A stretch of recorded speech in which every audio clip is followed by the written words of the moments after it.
জাতে মাতাল হলেও তালে ঠিক আছে।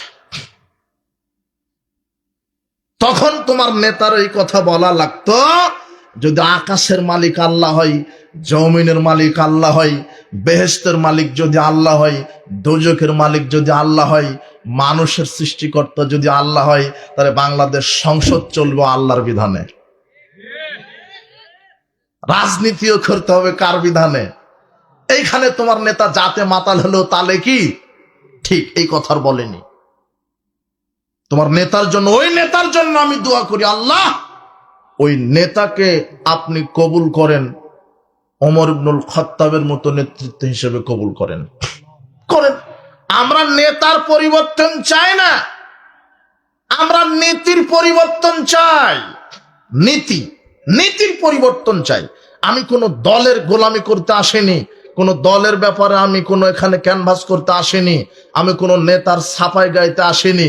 কিন্তু যেটা হক সেটা বলতে হবে, যেটা বাতিল বাতিলই বলতে হবে, হককে হকই বলতে হবে। তোমার নেতা এই কথা বলা উচিত ছিল এই মঞ্চে, সবকিছুর শ্রেষ্ঠ মালিক যদি আল্লাহ হয়, আইনও চলবে আল্লাহ, সংসদও চলবে কার বিধানে? কিন্তু চলে কার বিধানে? তাহলে এই জায়গাতে তোমার নেতাও শিরিক করছে, ওয়াল্লাহে তোমার নেতাও শিরক করছে।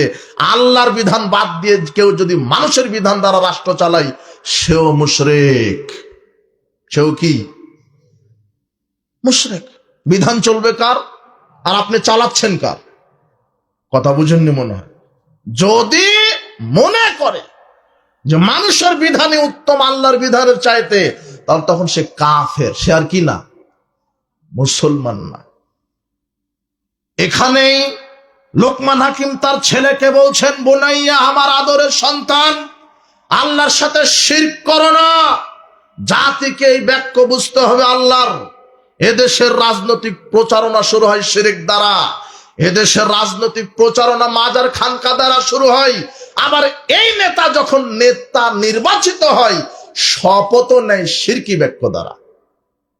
আমি সচিত্তে কি করছি? শপথ করিতেছি যে, কি চিত্তে? ও বলতে পারে না যে আমি আল্লাহর নামে শপথ করিতেছি যে, বলে? বুঝেন না নাকি মনে হয়? কি বুঝেন আপনি? আশ্চর্য কথা। কি বলছেন আপনি?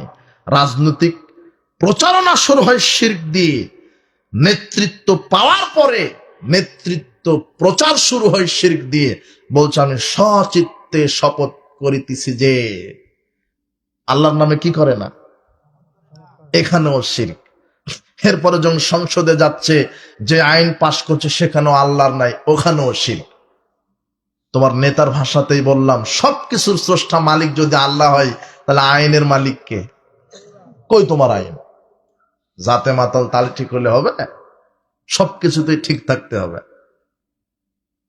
যারা দাড়ি টুপি নিয়ে ইসলামী আন্দোলন করছে, ওরাও বলছে আমরা যদি ক্ষমতায় যাই ইনসাফ করব।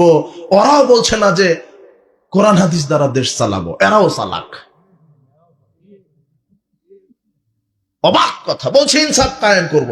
হিন্দু যদি ক্ষমতা আসে, সে ইনসাফ কায়েম করতে পারে, সমস্যা নাই তো, সম অধিকার কায়েম করতে পারে। কিন্তু হিন্দু বলতে পারে না শরিয়া দিয়ে আইন চালাবো, দেশ চালাবো, বলতে পারে? তোমার নেতা বলছে না শরিয়া দিয়ে দেশ চালাবো, খুব চালাক। আবার আরেকজন নেতাকে বলছে আপনার আমির নাকি বলেছে যে একবারে শরিয়া আইন হবে না, তো নাকি ক্ষমতায় গেলে একবারে শরিয়া কায়েম করবে না। তো কিবারে করবে শরিয়া আইন? কিভাবে করবে? মুহাম্মদ সাল্লাল্লাহু আলাইহি সাল্লাম কি দিনে দিনে করেছেন, না মদিনার প্রেসিডেন্ট হওয়ার পর থেকে একদিনে শরিয়া আইন বাস্তবায়ন করে দিয়েছেন? কথা বুঝেননি মনে হয়। মানে এরাও চাচ্ছে যে ইহুদি খ্রিস্টানের নীতিতেই দেশ চালাবে, সব ধান্দাবাজ। এই জন্য আমি কোন দলের পরিবর্তন চাই না, নেতার পরিবর্তন। এটা ইসলামের শিষ্টাচার নয়। ইসলাম নেতার পরিবর্তন চায় না, শুধু নীতির পরিবর্তন চায়। নীতির, যে পারে সে নেতা হোক। ডক্টর ইউনূস এই থাক, আরে শেখ হাসিনার ছেলে সজীব ওয়াজেদ যায়, ও হোক মন্ত্রী। আরে আপনার ওই জিয়াউর রহমানের ছেলে তারেক রহমান এ হোক প্রধানমন্ত্রী, কোনো আপত্তি নাই, যে হোক একজন হোক। কিন্তু শর্ত কি? শর্ত তাকে পূর্ণাঙ্গ জীবনে পরিবার ইসলাম মেনে চলতে হবে। আর সংসদের ৩০০টা সিটে ৩০০ জন হকপন্থী আলেম ওলামাকে এমপি মন্ত্রীর দায়িত্ব দিতে হবে। আর সংসদের সংবিধান হবে কোরআন আর হাদিস। আর কি চাওয়ার আছে? না আছে, আমাকে খেতে হবে, আমাকে যেতে হবে, এটাই তো চাওয়া। এদেশের আলেম ওলামা তো সুযোগ পেয়েছিল, কিন্তু সবাই নিজ নিজ স্বার্থে নেমে গেছে, সবাই নিজ নিজ স্বার্থে নেমে গেছে। অবাক কথা। আমরা কোন নেতার পরিবর্তন চাইনি, নীতির পরিবর্তন। কোন চাঁদাবাজ, কোন দুর্নীতিবাজ, কোন বেনামাজি, কোন সেকুলার, কোন ইহুদি খ্রিস্টানের মতবাদের পূজারী, কোন হারামখোর, কোন লুচ্চা, কোন বেনামাজি, কোন দাগাবাজ, কোন চাঁদাবাজ, কোন স্বৈরাচার বাংলার ভূখণ্ডের মুসলমানের নেতা হওয়ার ক্ষমতা রাখে না। মুসলমানের নেতা হবে দেশের হকপন্থী আলেম ওলামা। কথা বুঝেননি মনে হয়? তুমি বাপের জানাজা করতে পারো না, তুমি যদি নেতা হও তাহলে দেশ কিভাবে চালাবে? তুমি জানাজাই করতে পারো না। আপনি ঠিক বলছেন, আপনারও তো বিশ্বাস যে ইমাম মানে মসজিদে আজান দিবার খাবে, মুয়াজ্জিন মানে আজান দিবার খাবে, এরা দেশ চালাবে কেন? হুজুর, রাজনৈতিক আলোচনা করবেন না। যে আমাকে এই কথা বলছে সে অজুই জানে না। রাজনৈতিক আলোচনা করবেন না আপনারা, কোরআন হাদিস থেকে বক্তব্য দিয়ে চলে যান। বেটা, রাজনীতি কাকে বলে? তুমি কয়টা দেশের এমপি মন্ত্রী? তুমি কি হয়েছ? তুমি তো একটা সামান্য ছোট্ট একটা দেশের এমপি মন্ত্রী।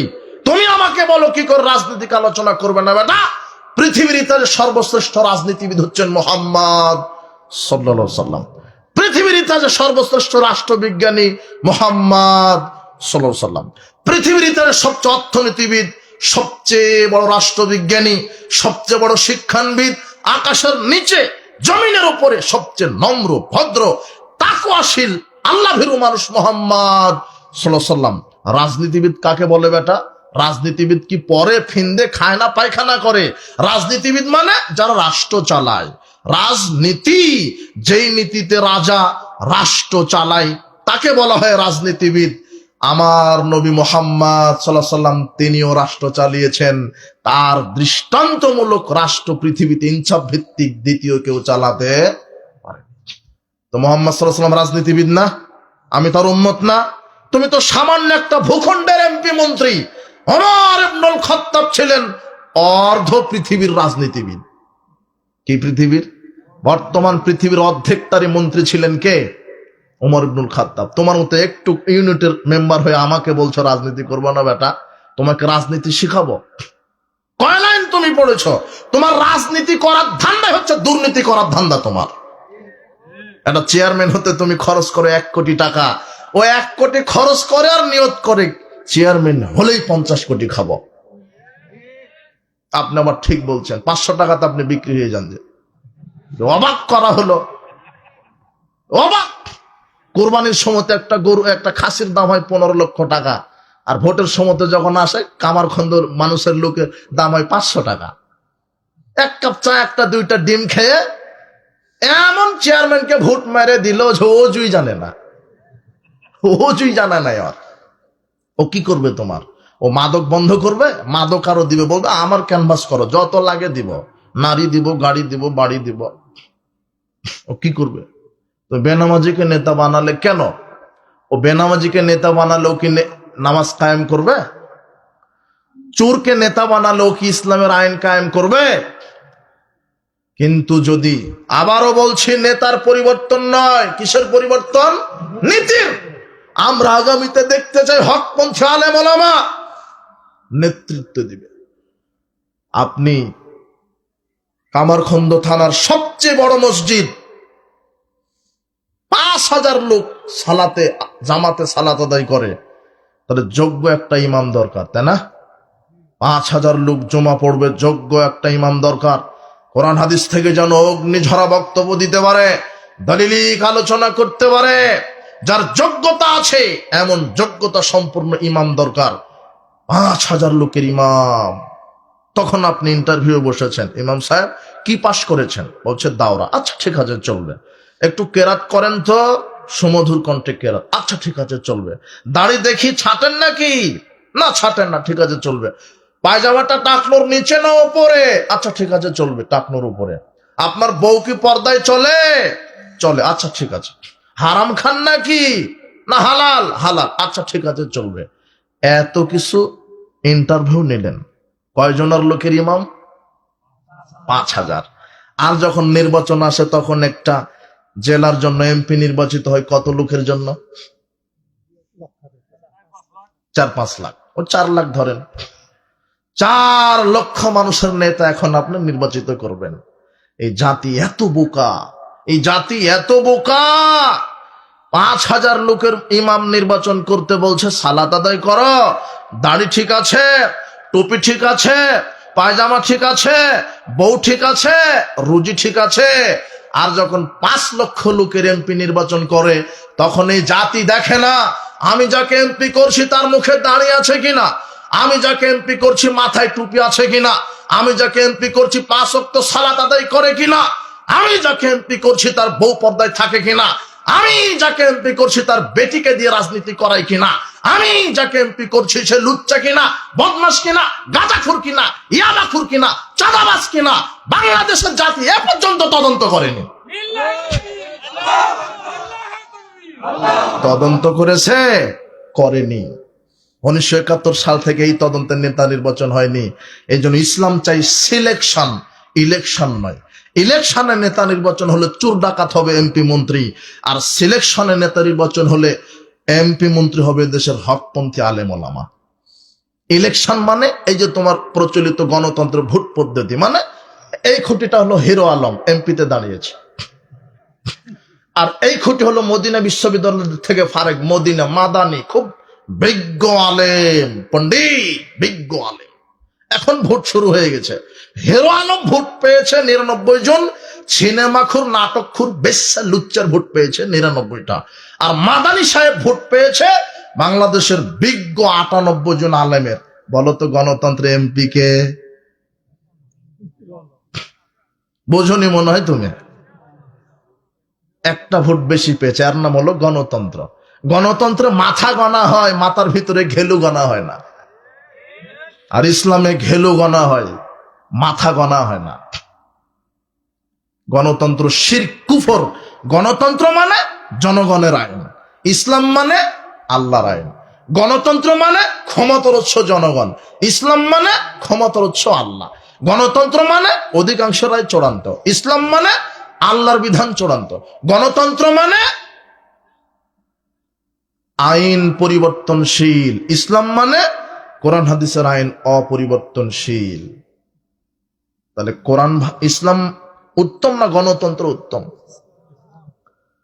তাহলে আমি রাজনীতি করব কার তরিকায়? মুহাম্মদ সাল্লাল্লাহু আলাইহি ওয়াসাল্লামের তরিকায়। আমার আদর্শ হবে মুহাম্মদ সাল্লাল্লাহু আলাইহি ওয়াসাল্লাম। আমার আইন হবে আল্লাহর আইন। বিশ্বাস করো যুবক, সমাজ থেকে তুমি জাহেলিয়াত তাড়াতে পারবে না, শিরক। আল্লাহ বলছেন হে জাতি শিরক করো না। লোকমান হাকিম তার ছেলেকে বলছেন শিরক করো না, লা তুশরিক বিল্লাহ ইন্না শিরকা লাযুলমুন আযীম। শিরক সবচেয়ে বড় পাপ। এই ভূখণ্ডের জন্মটাই মিথ্যার উপর দিয়ে হয়েছে, শিরক দিয়ে চলে। কবর পূজা, খানকা পূজা, পীর পূজা শিরক, উসিলা পূজা শিরক। আপনার যত শিরকি নীতি আছে, আপনার মানুষের তৈরি করা যে কোনো দিবস পালন করা শিরক। 26শে মার্চ, 16 ডিসেম্বর, 21শে ফেব্রুয়ারি, অমুক দিবস, জন্ম দিবস, মৃত্যু দিবস, আপনার শিখা অনির্বাণ, শিখা চিরন্তন, যা আছে। এই যুবক, তুমি হিন্দুর ছেলেকে তোমার বন্ধুকে বলছে, বন্ধু তোমরা দুর্গা মায়ের সামনে দুধ কলা দিয়ে রাখো কেন? 10টা হাত কালিমার দুর্গা মার। কয়টা? কার হাত? 10টা? দুর্গার না? দুর্গার 10টা হাত, আবার 1 হাত জিহ্বা বের করে আছে, তার সামনে দুধ কলা দাও, কিন্তু 10টা হাত দিয়ে দুধকে ধরতেও পারে না, আধা জিহ্বা দিয়ে কলা খেতেও পারে না। তোমরা এত বোকা কেন? তখন তোমার হিন্দু বন্ধু বলছে, আমরা তাও ঠিক আছি, আমাদের তাও 10টা হাত আর একটা জিহ্বা আছে, দুধ কলা। তুমি যে 21শে ফেব্রুয়ারি শহীদ মিনারে যাওয়ার হাতও নাই, জিহ্বা নাই, তুমি কেন ফুল নিয়ে দাঁড়িয়ে থাকো? তুমি আমার চেয়ে খারাপ। আমাদের তাও দুর্গা মার 10টা হাত আছে। কথা বুঝুনি মনে হয় তুমি? তুমি কেন গেছো ওখানে? এই রাষ্ট্র ব্যবস্থাটা শিরকের উপর দিয়ে যাচ্ছে। আল্লাহ তুমি এই বাংলাদেশকে শিরক মুক্ত করো। আল্লাহ তুমি আমাদের তৌফিক দান করো, তুমি আমাদেরকে কবুল করো। নেতার পরিবর্তন চায় না। হে রাজনৈতিক দলেরা, ভুল বুঝবেন না আমার বক্তব্য। আপনি রাজনীতি করেন, আপনি নেতৃত্বে আসেন, আমরা চাই নীতির পরিবর্তন। বিশ্বাস করো, ওয়াল্লাহে বিশ্বাস করেন, হে আমার জাতি, আপনি বিশ্বাস করেন, হে আমার জাতি, আপনারা বিশ্বাস করেন, হে আমার জাতি, আপনারা বিশ্বাস করেন, সারা পৃথিবীর সব আইনজীবী, সারা পৃথিবীর সব মন্ত্রী, সারা পৃথিবীর সব প্রাইম মিনিস্টার, সারা পৃথিবীর সব অর্থনীতিবিদ, সারা পৃথিবীর সব রাজনীতিবিদ, সারা পৃথিবীর সব আইনজীবী যদি এক টেবিলে বসে মানুষের তৈরি করা আইন দিয়ে পৃথিবীবাসীকে পরিচালনা করে, পৃথিবীবাসীর উপর ইনসাফ কায়েম করতে পারবে না, পারবে না, পারবে না, যতক্ষণ না আল্লাহর আইন প্রতিষ্ঠা না করা হবে। আল্লাহর আইন যদি প্রতিষ্ঠিত হয়, মানুষ তার ইনসাফ ফিরে পাবে, অধিকার ফিরে পাবে। আজকে 1971 সালে বাংলাদেশ স্বাধীন হয়েছে, কিন্তু কোন রাষ্ট্র, কোন নেতা বাংলাদেশের মানুষের জীবনের নিরাপত্তা দিতে পারেনি। 1971 সাল থেকে এখন পর্যন্ত এদেশের কোন নেতা বাংলাদেশের কোন মানুষের জীবন নিরাপত্তা দিতে পারেনি। আপনি রাস্তা দিয়ে হেঁটে যাচ্ছেন, কে জানে কোন দিক দিয়ে গুলি করে মেরে দিল, কে জানে পাথর মেরে মেরে দিল, কে জানে ছুরি দিয়ে জবাই করে মেরে দিল। আপনার জীবনে নিরাপত্তা দিতে পেরেছে? পারেনি। নারীর সতীত্বের গ্যারান্টি দিতে পারেনি, সম্পদের গ্যারান্টি দিতে পারেনি, ভীতির পরিবর্তে নিরাপত্তা দিতে পারেনি। কিন্তু আল্লাহর আইন যদি জমিনে বাস্তবায়ন করা হতো, মানুষ জীবনে নিরাপত্তা পেত। কিসের নিরাপত্তা? জীবনের। মানুষ তার সম্পদের নিরাপত্তা পেত, নারী তার সতীত্বের নিরাপত্তা পেত। কিন্তু আল্লাহর আইন বাদ দিয়ে মানুষের আইন দিয়ে এগুলি সম্ভব নয়। আমার বুদ্ধি, আমার বিবেকের অভাবে আমি আপনাকে বুঝাতে অক্ষম, জাতিকে বুঝাতে অক্ষম। মানুষের স্রষ্টাকে, মানুষের কোনটাতে ভালো কোনটাতে কালো বুঝবেন কে? কিন্তু ওই দায়িত্ব আমরা নিয়েছি। আমরা মানুষের ভালো করতে গেছি, কিন্তু আমার স্রষ্টাই তো আল্লাহ, তাহলে আমার কিসে ভালো এটা বুঝবেন কে? কিন্তু আমি আল্লাহর দিনকে, আল্লাহর বিধানকে বাদ দিয়ে আমার রচনা করা, মানুষের রচনা করা আইন দিয়ে মানুষকে চালাচ্ছি। ডেমোক্রেসির তো এটাই মূল সূত্র। Democracy is the government of the people, by the people and for the people. গণতন্ত্র ওই সরকার ব্যবস্থা। কোন সরকার ব্যবস্থা? যেই রাষ্ট্র মানুষের আইন দিয়ে মানুষ পরিচালিত হবে, এটা হলো গণতন্ত্র। মানুষ পরিচালিত হবে কার বিধান দিয়ে? আল্লাহ।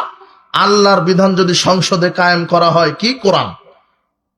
হত্যার বদলে হত্যা। আল্লাহ বলছেন হত্যার বদলে কি? হত্যা।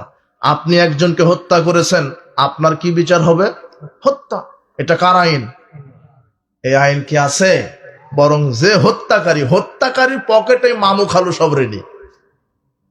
ওসি হত্যাকারীর পকেটে। হত্যাকারী তোমার হলো সরকারের লোক। কথা বুঝনি মনে হয় তুমি? কথা কি বুঝেছ? কিন্তু আল্লাহর আইন যদি থাকতো, তাহলে যে হত্যা করেছে তাকে হত্যা করো। আল্লাহ নিজে বলছেন ওয়াকাতাবনা আলাইহিম ফিহা, শোনো, আমি মানুষের জন্য বিধান দিয়ে দিয়েছি। কি বিধান? আন্নান নাফসা বিন নাফস, হত্যার বদলে হত্যা, ওয়াল আইনা বিল আইনে, চোখের বদলে চোখ, ওয়াল আনফা বিল আনফে, কানের নাকের বদলে নাক, ওয়াল উজুনা বিল উজুনে, কানের বদলে কান, ওয়াস সিন্না বিস সিন্নে, দাঁতের বদলে দাঁত, ওয়াল জুরহা কিসাস, জখমের বদলে জখম। এটা কার আইন? আল্লাহ। এই আইন যদি সংসদে বাস্তবায়ন করা হয়, হত্যা থাকবে? খুন থাকবে? মানুষ গুম হত্যা থাকবে? থাকবে না। বিচার হবে, যেই হত্যা করেছে তার বিচার হবে। আল্লাহ কোরআনে বলছেন সারিক সারিকাত ফাকতাউ আইদিয়াহুমা, চোর এবং চুন্নিকে ধরো, হাত কেটে দাও। কি? আল্লাহর আইন কি? চোর এবং চুন্নিকে ধরে কি কেটে দেওয়া? হাত কেটে দাও। চোর থাকবে? চোর থাকলেও কি থাকবে না, আর হাত থাকলে কি থাকবে না? কথা বুঝেননি মনে হয়? সর্বপ্রথম হাত কাটা হবে তোমার নেতার। তোমার পিয়ন 400 কোটি টাকার মালিক, তুমি বুঝো না? তাহলে তোমার এমপির কি অবস্থা? এই জন্য এরা ইসলাম কায়েম করবে না, কেন ওদেরই হাত থাকবে না। আল্লাহর আইন কায়েম করো, কিন্তু বৈষম্যমূলক বিচার। সরকার দলের লোকেরা যদি পাহাড় পরিমাণ অপরাধ করছে, তাদের কোনো কি নেই, বিচার নাই। নিজের দলের লোকেরাই গাড়ি পোড়ায়, অপরাধ হয় বিরোধী দলের লোকদের। গাড়ি পুড়ে আর একজনের নামে কেস। এই ছেলে শোনো, তোমার এই কামারখন্দ থানাতে খুব থানার সামনে খুব মারামারি পিটাপিটি, 2 জন মার্ডার। ওই তারিখে তুমি ছিলে চট্টগ্রাম। কোথায়? তুমি বিরোধী দলের লোক বললে তুমি ওই কেসের 1 নম্বর আসামি। তুমি শুধু অন্য পার্টির দল করো, কথা বুঝনি মনে হয়। এই জন্য তুমি কি 1 নম্বর কি তুমি? এটা হলো গণতন্ত্র। গণতন্ত্র হলো মিথ্যাতন্ত্র, ধোঁকাতন্ত্র, চুরিতন্ত্র, বাটপাড়িতন্ত্র, দুর্নীতিতন্ত্র, গুমতন্ত্র। গণতন্ত্র হারাম। কোন মুসলমানের বাচ্চা এই খ্রিস্টানের আব্রাহাম লিঙ্কনের কাল্পনিক পদ্ধতি, এই গণতান্ত্রিক মতবাদের উপর ভিত্তি করে 1 সেকেন্ড রাজনীতি করতে পারে না। এটা হারাম, হারাম, কুফরি এবং শিরক। কথা বুঝেছেন? এটা একটা ধোঁকাতন্ত্র, জাতিকে ধোঁকা দিচ্ছে। সাবধান। আল্লাহর আইন কায়েম করুন, ইসলামী খেলাফা, ইসলামী শরিয়া ভিত্তিতে দেশ চালান। মানুষ তার জীবনে নিরাপত্তা পাবে, সম্পদের নিরাপত্তা পাবে। চুরি করলে কি কেটে দিতে হবে? কার বিধান? হাত কেটে দাও। এটা কার বিধান? হাত কেটে। সুর থাকবে? সুর থাকলে কি থাকবে না? হাত। আর হাত থাকলে কি থাকবে না? চোর। আপনার সম্পদের গ্যারান্টি হলো কিনা? বুঝছেন মনে হয় কথা? কার বিধান কায়েম করার কারণে সম্পদ আর কেউ চুরি করতে পারলো না? আল্লাহ। ডাকাত বেড়ে গেছে, ছিনতাইকারী বেড়ে গেছে। আজকে রাস্তায় রাস্তায় ডাকাত, ছিনতাইকারী। মানুষ তার জান এবং মাল নিয়ে নিরাপত্তা এখন চলতে পারছে না। আপনি Kuwait, Qatar, Malaysia, Bahrain, Saudi, America, Britain, এই দেশ থেকে আসছেন, ঢাকা এয়ারপোর্টে নেমেছেন, আপনার সিরাজগঞ্জ কামারখন্দতে আসবেন, রাত 2টা বেজে গেছে। ব্রিফকেসে আছে 5 কোটি টাকা, 10 ভরি স্বর্ণ ব্রিফকেসে আছে। রাত 2টাতে আপনি আসবেন গাড়িতে, প্রাইভেট কারে করে। আপনার ঢাকা বিমানবন্দর থেকে কামারখন্দ থানাতে আসবেন। আজকে আসবেন, বাংলাদেশের কোন নেতা, কোন প্রশাসন আপনার এই সম্পদ নিরাপত্তা দিতে পারবে না। কেন পারবে না? এখানে আল্লাহর আইন বিধান নাই, মানুষের বিধান আছে, তাই পারবে না। আল্লাহর বিধান যদি সংসদে থাকতো, তাহলে আপনি রাত 2টাতে ঢাকা বিমানবন্দর থেকে নেমে 5 কোটি টাকা নিয়ে কামারখন্দতে আসতেন। কোন চোর, ডাকাত, ছিনতাইকারী আপনার ব্রিফকেস নয়, আপনার শরীরে টাচ করার ক্ষমতা রাখতো না, শুধু ফেল ফেল করে তাকাতো। দেখবেন আল্লাহর বিধান যদি থাকতো। আল্লাহ বলছেন কোরআনে, ছিনতাইকারী, ডাকাত যারা, এরা যদি মালিককে না মেরেই শুধু এমনিতেই অর্থটা নিয়েছে, অর্থ, মালিকের কোনো ক্ষতি করেনি, মালিকের নিকট থেকে অর্থ নিয়েছে, তখন আল্লাহ বলছেন আজীবন জেলখানায় দিয়ে দাও, না হলে দেশ ছাড়া করে দাও। এটা কার বিধান? আর ব্রিফকেস থেকে টাকা নেওয়ার সময়তে ডাকাত যদি মালিকের শরীরে ছুরি দিয়ে বা লাঠি দিয়ে আঘাত করে, হাত কেটে দিয়েছে, পায়ে আঘাত করেছে, তখন আল্লাহ বলছেন এই ডাকাত ছিনতাইকারীকে রাষ্ট্র ধরবে আর কি করবে? হাত পা উল্টা করে কেটে দিবে। কি করে কেটে দিবে? উল্টা। বাম হাত কাটলে ডান পা, কথা বুঝুনি? ডান হাত কাটলে বাম পা। শুধু ছিনতাইকারী মালিকের শরীরে স্পর্শ করেছে, ছিনতাই করেছে, তখন আল্লাহ বলছেন যেহেতু মালিকের গায়ে হাত দিয়েছে, কাজে ডাকাত ছিনতাইকারীর হাত পা রেখো না। এটা কার বিধান? এবারে যদি কোনো ডাকাত ছিনতাইকারী মালিককে হত্যা করে সম্পদ চুরি করে, সম্পদ নিয়ে নেয়, ছিনিয়ে নেয়, তখন আল্লাহ বলছেন ডাকাতকে ব্রাশ ফায়ার করে মেরে একেবারে শেষ করে দাও। এটা কার বিধান? এই বিধান যদি সংসদে থাকে, তোমার এই মামু খালু থাকবে না, এই ডাকাত থাকবে না, এই ছিনতাইকারী থাকবে? 5 কোটি টাকা নিয়ে আপনি আসবেন, ডাকাত দূর থেকে শুধু চেয়ে দেখবে, কিন্তু কাছে যেতে পারবে না, গেলেই কি। কিন্তু যারা ডাকাতি করে তারাই দলের লোক, তারাই কিসের লোক? তোমার নেতা ওই ডাকাতের কিছু পার্সেন্টেজ পায়।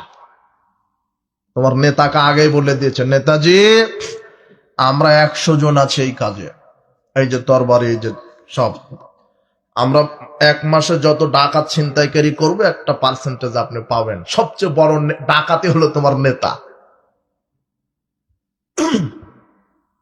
আল্লাহর বিধান। কার বিধান? তোমার বোন রাত 2টাতে ঢাকা থেকে আসবে, এখানে একাই পায়ে হেঁটে আসবে রাত 2টায়। যুবকেরা ফেল ফেল করে চেয়ে থাকবে, তোমার বোনের গায়ে হাত দিতে পারবে না। কেন? আল্লাহর বিধান আছে। আল্লাহ বলছেন বিবাহের পরে যদি কেউ জেনায় লিপ্ত হয়, তাহলে লক্ষ জনতার সামনে বুক পর্যন্ত মাটিতে গেড়ে তাকে পাথর মেরে কি করে ফেলো। আর বিবাহের পূর্বে যদি কোনো নারী পুরুষ জেনায় লিপ্ত হয়, তাহলে তাকে 100 লাঠি পিটে 1 বছর এলাকা ছাড়া করো। কার বিধান? লুচ্চামি থাকবে বাংলাদেশে? না, এটাই হলো আল্লাহর বিধান।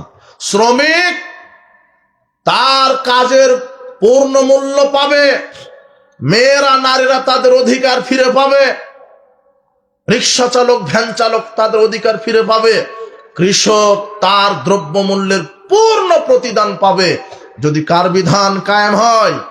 আল্লাহ। এটা হলো আল্লাহর বিধান। এই জন্য আল্লাহ বলছেন লা তুশরিক বিল্লাহ, আল্লাহর সাথে শিরক করো না। এরপরে লোকমান হাকিম তার ছেলেকে বলছেন, ছোট হোক আর বড় হোক কোনো পাপ করো না, সব পাপ আল্লাহ উপস্থিত করে দেখাবেন। এই যে পরিবারকে কার ভয় দেখালেন? আল্লাহর।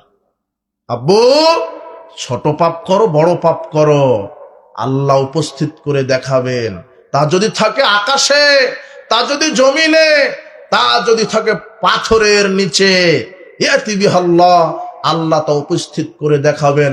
কাজেই তুমি কোনো গুনাহের কাজ করো, এইভাবে আপনি আপনার পরিবারকে আল্লাহর ভয়, পরকালের ভয়, জাহান্নামের ভয়, কবরের ভয় দেখাবেন। এরপরে লোকমান হাকিম বলছে, ইয়া বুনাইয়া আকিমিস সালাহ, কি আদায় করো? সালাত। এই যে বাপ দেখেন, বাপ তার ছেলেকে বলছে সালাত, সালাত আদায় করো। এরপরে বলছো ভালো কাজের আদেশ দাও, মন্দ কাজের নিষেধ করো। মানুষকে তুচ্ছ ভেবো না, অহংকার করে দাম্ভিকতার সাথে জমিনে চলো না, মুখের ভাষা কঠোর হয়েও না, আওয়াজ করে কথা বলো না। এইভাবে উপদেশ দিচ্ছেন। দেখেন আদর্শ পরিবার গঠন করছেন। ছেলে মেয়েকে দিয়ে শিরক করাবেন না। খানকা, মাজার, ওরস, দরগা, পীর এগুলোকে মূল্যায়ন করা, পূজা করা শিরক। তাবিজ ঝুলানো শিরক, এগুলি বড় বড় শিরক, ঈমান চলে যাবে। মাজারে 10টা টাকা দিলে বালা মুসিবত দূর হয়, এই আকীদা শিরক। পীর সাহেব কবরে জীবিত থেকে কল্যাণ অকল্যাণ করতে পারে, আকীদা শিরক। পীর সাহেব মারা যাননি, আকাবিররা মারা যান না, পীর কবরে জীবিত আছে, আকীদা শিরক, সে ইসলাম থেকে খারিজ হয়ে যাবে। পীর মানুষের পাপ ক্ষমা করতে পারে, পীর সুপারিশ করে জান্নাত দিতে পারে, পীরের মাজারে গরু খাসি মানত করলে বালা মুসিবত দূর হয়। এই আকীদাগুলি কি? শিরক। তাবিজ ঝুলানো শিরক। গলায় হাতে কোমরে তাবিজ আছে, আজকে খুলে ফেলান। আল্লাহর নবী বলছেন মান আল্লাহকে তামিমা ফাকাদ আশরাকা, যে ব্যক্তি তাবিজ ঝুলালো সে শিরক করলো, যে ব্যক্তি তাবিজ ঝুলালো সে শিরক করলো। পরিবারকে আদর্শ করুন, পর্দায় রাখুন, হালাল ইনকাম করুন, 5 ওয়াক্ত সালাত শিখিয়ে দিন। পরিবার যেন শিরক না করে। আপনার ছেলে আপনার মেয়ে শিরক করবে না, আপনি শিরক করবেন না, আপনার পরিবার শিরক করবে না, আপনি তাওহীদের উপরে থাকেন। শোনেন, কোরআন মাজিদ আল্লাহ 2 জন নারীর কথা তুলে ধরেছেন, 2 জন নারীর কথা তুলে ধরেছেন। 2 জন নারীর বক্তব্য আল্লাহ বলছেন, শোনো, দরাবাল্লাহু মাসালান লিজামান ইমরাতা ফিরাউন, আমি জাতির জন্য ফেরাউনের স্ত্রীর উদাহরণ দিলাম। ফেরাউনের স্ত্রী মানে সবচেয়ে স্বৈরাচারী বদমেজাজি ছিল ফেরাউন তার স্ত্রীকে 4 হাত পায়ে পেরেক মেরে উত্তপ্ত বালুর উপরে রেখে বুকের উপরে পাথর চাপা দিয়ে বলছে, এই বলো আমি তোমার রব। তখন ফেরাউনের স্ত্রী বলছেন, আপনি আমার রব নন, আমার রব আল্লাহ। আপনার রব আল্লাহ। রব is ক্বালাত Rabbi Ibni Li ইনদাকা বাইতান feel জান্নাহ। ফেরাউনের স্ত্রী বলছেন, আল্লাহ তুমি দেখছো আমার স্বামী আমাকে কত কষ্ট দিচ্ছে, তুমি আমার রব, তুমি আমার প্রতিপালক, দেখো তোমার নিকটে আমার জন্য জান্নাতে একটা ঘর তৈরি করে দেখো। ঘর তৈরি করে রাখো। তখন আল্লাহ জিবরাইলকে বলছেন, জিবরাইল ওই যে দেখো ফেরাউনের স্ত্রী আসিয়ে কত কষ্ট দিচ্ছে, আমার সাথে কাউকে শিরক করেনি, আমাকে রব মেনেছে, আমার আনুগত্য করে, কাজেই তার জানটা আত্মাটা বের হওয়ার পূর্বেই তুমি দুনিয়াতেই তার চোখের সামনে আমার জান্নাতটা তুলে ধরে রেডি করে রাখো। উপস্থিত বৈঠকের মা বোন, আপনাকে বলছি, ফেরাউনের স্ত্রী আসিয়ার মতো ইমানদার হন, শিরক করবেন না, শিরকের সাথে আপোষ করবেন না। আপনাকে বলছি হে দিনী ভাই, শিরক করবেন না। ফেরাউনের স্ত্রী আসিয়া, ফেরাউন কাফের, স্ত্রী মুমিনা, জান্নাত তার জন্য রেডি। এই জন্য আলেমের সন্তান হলেই যে সে আলেম হবেই নয়। কত নবীদের স্ত্রী জাহান্নাম। লূত আলাইহিস সালাম নবী, তারপর তার স্ত্রী কোথায়? নূহ আলাইহিস সালাম তার স্ত্রী, নূহ আলাইহিস সালাম নবী, লূত আলাইহিস সালাম নবী, তারপর তার স্ত্রী কোথায়? নূহ আলাইহিস সালাম নবী, তারপর তার স্ত্রী ঈমান না আনার কারণে কোথায়? নূহ আলাইহিস সালামের 3 ছেলে কোথায়? জাহান্নাম। 3 ছেলে না কয় ছেলে? যেই ছেলেরা ঈমান আনেনি তারা জাহান্নাম, নবীর ছেলে। তো নবীর ছেলে হলেই জান্নাত। ঈমান আকীদা যার ঠিক আছে তার জন্য কি? জান্নাত। বিচার মাঠে নবীর ছেলে দিয়ে কাম হবে না, অমুক নেতার নেত্রীর ছেলে মেয়ে দ্বারা কাম হবে না। ঈমান ভালো, আমল ভালো, পরকাল ভালো। ঈমান খারাপ, আমল খারাপ, পরকাল খারাপ। উপস্থিত বৈঠকের মুসলিম দিনী ভাই বোন, বলছিলাম আদর্শ পরিবার গঠনে নারীর ভূমিকা। আদর্শ পরিবার গঠনে নারীর ভূমিকা। শিক্ষিতা নারী যদি পরিবারে হয়, তার ছেলে মেয়ে শিক্ষিত হয়। হাজেরা আলাইহিস সালামের মতো মা যদি হয়, ইসমাইলের মতো সন্তানও জন্মগ্রহণ করবে। হাজেরার মতো হন, আয়েশা রাদিয়াল্লাহু আনহার মতো হন। রাসূল সাল্লাল্লাহু আলাইহি ওয়াসাল্লাম কি বলছেন? কামাল আমিনা রিজালে কাসীরুন লাম ইয়াকমুর মিনান নিসায়ে। অনেক পুরুষ ইমানদার হয়েছে, কিন্তু মহিলারা বেশি ইমানদার হতে পারেন। ইল্লা আসিয়া, তবে ফেরাউনের স্ত্রী আসিয়া ইমানদার, পুরো ইমানদার। ও মারিয়াম বিনতে ইমরান, ইমরানের মেয়ে মারিয়ামও ইমানদার। তবে ইন্না ফাজলা আয়েশা তাআলা নিসায়ে কাফাজলি সারিদ আলা সাইরিত তাম। আয়েশার মর্যাদা বলবো আবার কি? আল্লাহর নবী বলছেন, সারা পৃথিবীর সব খাদ্যের উপরে সারিদ খাদ্যের মর্যাদা যেমন, সারা পৃথিবীর সব নারীদের উপরে আয়েশার মর্যাদা তেমন। আয়েশা মরা মানুষকে দেখে পর্দা করে। কাকে দেখে? আয়েশার জন্য বলছেন, আমার স্বামী মুহাম্মদ সাল্লাল্লাহু আলাইহি ওয়াসাল্লাম, ওর পাশে আমার পিতা আবু বকর ঘুমিয়ে আছে, দিন রাত যায়, কিছু মনে করি না। কয়েকদিন পর ওমর ইবনুল খাত্তাব মারা গেল, যেতে কেমন যেন ইতস্তত মনে হচ্ছে, কাপড় মাথায় না দিয়ে, আটো না হয়ে, চাদরটা বুকের উপরে না দিয়ে, কেন? এখন হলো বেগানা পুরুষের কবর। বোঝেননি মনে হয় আপনি। এতক্ষণ ছিল স্বামী আর বাপের। স্বামী আর বাপের উপরে সাধারণ পোশাক পরলে হয়, পর্দা করার ওইভাবে প্রয়োজন নেই। কিন্তু বেগানা পুরুষের সামনে কি করতে হবে? কিন্তু তো মারা গেছে, তারপর এটা ইতস্তত, যেটা একটা বেগানা পুরুষ। আয়েশা রাদিয়াল্লাহু আনহা মরা মানুষকে দেখে পর্দা করে, আর আপনার মেয়ে, আপনার স্ত্রী, আপনার বোন ঢং ঢং করে পুরুষের সামনে দিয়ে হেঁটে বেড়ায়। আপনার স্ত্রীর আবার ইমান। মা বোন, আপনি আয়েশা রাদিয়াল্লাহু আনহার মতো হন, আল্লাহ আপনাকে তৌফিক দান করুন। আপনার অনেক মর্যাদা। আল্লাহ নবী বলছেন যে ল্যাংটা মহিলা, বেহায়া বেশরমা মহিলা শয়তান, শয়তানের বেশে যায়, শয়তানের বেশে আসে। মহিলাদেরকে শয়তান বলছেন কোন মহিলা? যারা উলঙ্গ হয়ে বেহায়া পড়ে চলে, স্বামীর আনুগত্য করে না। খাদিজা রাদিয়াল্লাহু তাআলা আনহা কি শয়তান? না, খাদিজা রাদিয়াল্লাহু আনহাকে শয়তান বলেননি। খাদিজা রাদিয়াল্লাহু আনহা এত ভালো মানুষ, এত সুন্দর মহিলা, এত স্বামী ভক্ত, স্বামীর খেদমত করত। প্রায় দিন গারে হেরাতে খাদ্য নিয়ে গিয়ে দিতেন মুহাম্মদ সাল্লাল্লাহু আলাইহি ওয়াসাল্লামকে। একদিন জিবরাইল এসে বলছেন, ইয়া রাসূলুল্লাহ, ওই যে খাদিজা আসছে, হাতে ভাত তরকারি রুটি যা আছে আছে আপনার জন্য, বাটি আছে, তরকারি আছে, নিয়ে আসছে। আসলে আসার সাথে সাথে বলবেন, আমি তো সালাম দিলাম, তোমাকে আল্লাহ সালাম দিয়েছে, আল্লাহ সালাম দিয়েছে, আর তোমার জন্য জান্নাতে একটা দামি ঘর নির্মাণ করে রাখা হয়েছে। কেন? খাদিজা স্বামীর আনুগত্য করত। বলেন তো কার আনুগত্য করত? যেই নারীরা স্বামীর আনুগত্য করে তার জন্য দামি জান্নাত আছে। আল্লাহ নবী বলছেন, ওই নারীর জন্য জান্নাতের 8টি দরজা খোলা। কোন নারী? 1, যেই নারী 5 ওয়াক্ত সালাত আদায় করে। 2, যেই নারী স্বামীর আনুগত্য করে। 3, যেই নারী রমাদানের সিয়াম পালন করে। 4, যে নারী লজ্জাস্থানের হেফাজত করে, আল্লাহর নবী বলছেন এই নারীর জন্য আল্লাহ জান্নাতের 8টি দরজা খুলে দিবেন। আল্লাহ নবী বলছেন আরবাতুম মিনাস সাদা, সৌভাগ্যের চাবিকাঠি 4টি। সৌভাগ্যের চাবিকাঠি কয়টি? সৌভাগ্যের চাবিকাঠি 4টি। আদর্শ পরিবারে নারীর ভূমিকা, আদর্শ পরিবারে নারীর ভূমিকা। আল্লাহর নবী বলছেন সৌভাগ্যবান পুরুষ সেই যার 4টা জিনিস সুন্দর। সৌভাগ্য পুরুষ সেই যার 4টা জিনিস সুন্দর। আর মালাত আল মারআতুস সালেহা, যার স্ত্রী সৎ। যার স্ত্রী কি? সৎ, পর্দানশীল, পরহেজগার, সালাত আদায় করে, বেপরদায় চলে না, স্বামীর আনুগত্য করে, শ্বশুর শাশুড়ির খেদমত করে, শ্বশুর শাশুড়িকে মূল্যায়ন করে, স্বামীর খেদমত করে, সেই পুরুষ সৌভাগ্যবান। সেই পুরুষ কি বান? সৌভাগ্যবান। 2,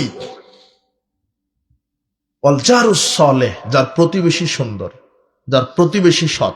আপনার কি প্রতিবেশী ভালো?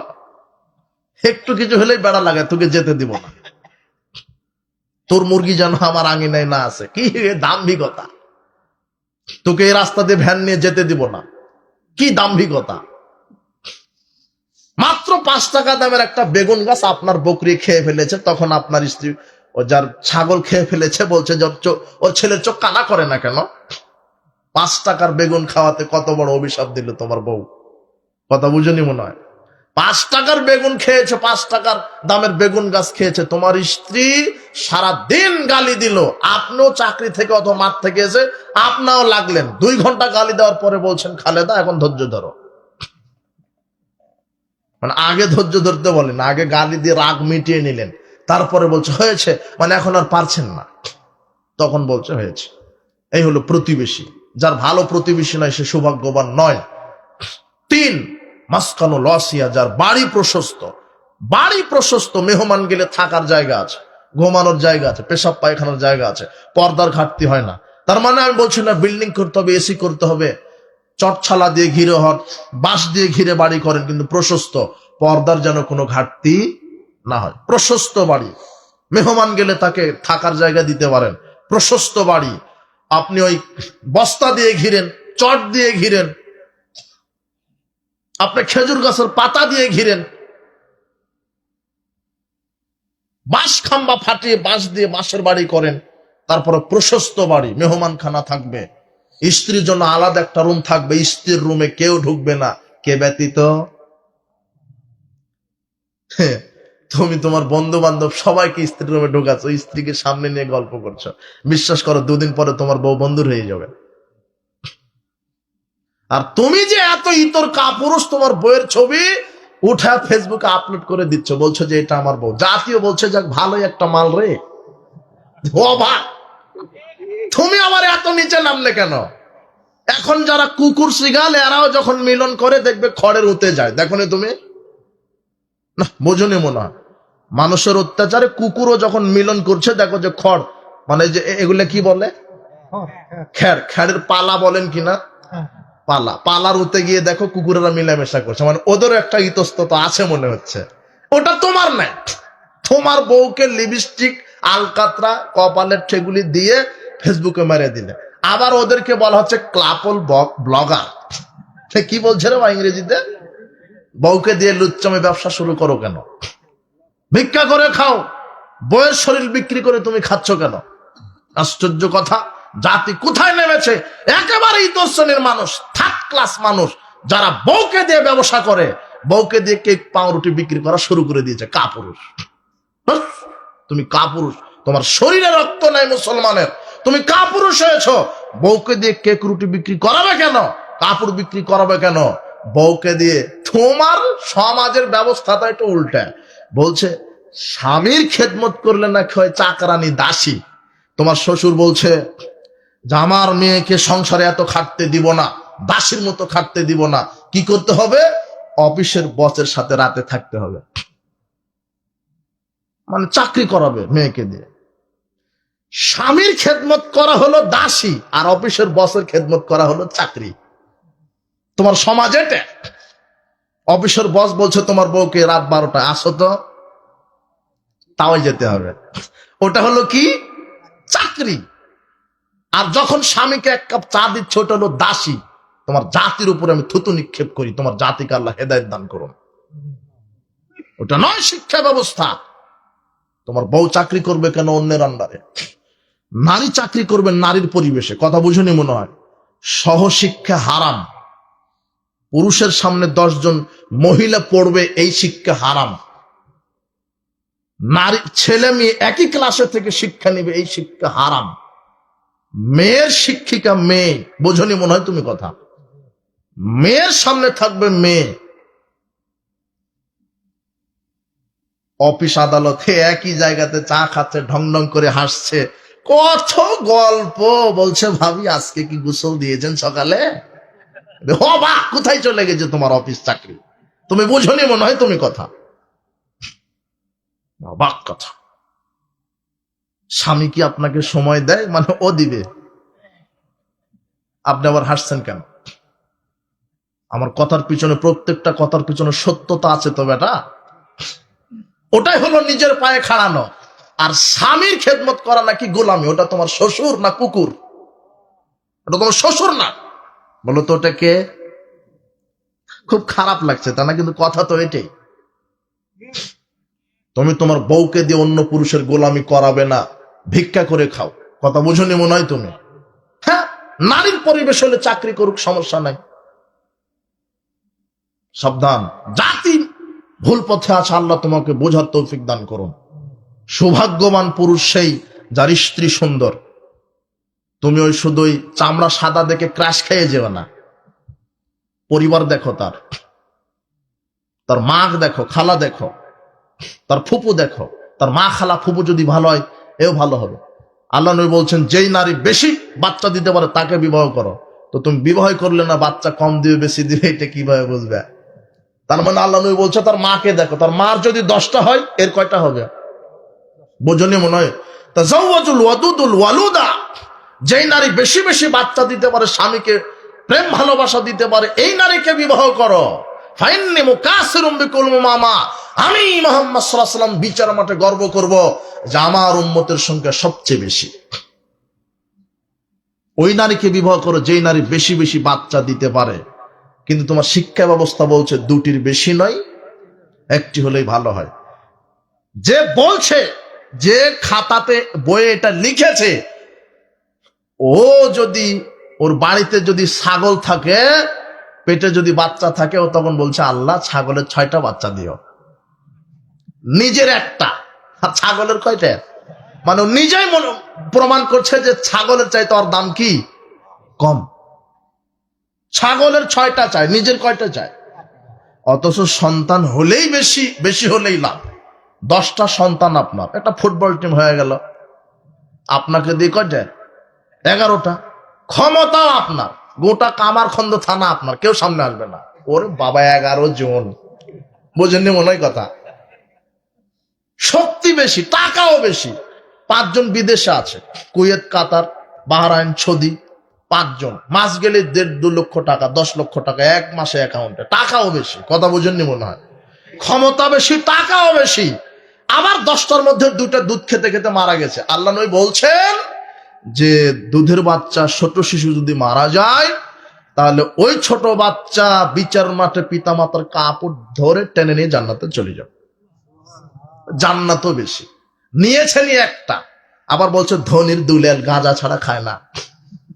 মানে একটা ধনির দুলেল। ও বলছে আব্বা সুজুকি জিক্সার কিনে দিতে হবে, না হলে ফাঁসি দিয়েছি। কিন্তু আপনিও কাপুরুষ। একটাই তো ছেলে, যা বলছে তাই শোনা লাগবে। এখন ছেলের কাছে হয়ে গেছেন আপনি কাপুরুষ। একটাই ছেলে, কিছু বলতেও পারেন না। কথা বুঝেননি মনে হয়? ধনির দুলেল, ও হচ্ছে সবচেয়ে বড় চুর, বাটপার। সাবধান। আল্লাহ নবী বলছেন বেশি বেশি সন্তান নাও, দুনিয়াতে লাভ, পরকালেও লাভ। সর্বশেষ মহিলাদেরকে অনেক কথা। সর্বশেষ কথা কি? আল্লাহ নবী বলছেন আমি কি তোমাদেরকে বলবো জান্নাতি কারা? বলেন, নবী জান্নাতি, শহীদগণ জান্নাতি, সত্যবাদী জান্নাতি, নবজাতক শিশু জান্নাতি। ওই নারীরাও বেশি বেশি জান্নাতি। কোন নারী? 3টে গুণ থাকলে ওই নারী জান্নাতে যাবে। 1, স্বামীর আনুগত্য। 2, স্বামীকে তৃপ্তি, প্রেম ভালোবাসা দেওয়া। 3, বেশি বেশি সন্তান দেওয়া। যেই নারী এই তিনটা কাজ করতে পারবে, আল্লাহর নবী বলছেন ওই নারীরাও বেশি বেশি জান্নাতে যাবে। বেশি বেশি সন্তান নেবেন। স্ত্রীকে বলবেন যে ওয়াজ আজকে শুনে আসলাম, কমপক্ষে 8টা নিতে হবে। যদি বলে পারবো না, বলবেন যে তাহলে আর একটা বিবাহ করব, তখন বলবেন না 16টা দেওয়ার জন্য রেডি। বারাকাল্লাহু ফিকুম, জাযাকুমুল্লাহ খায়ের।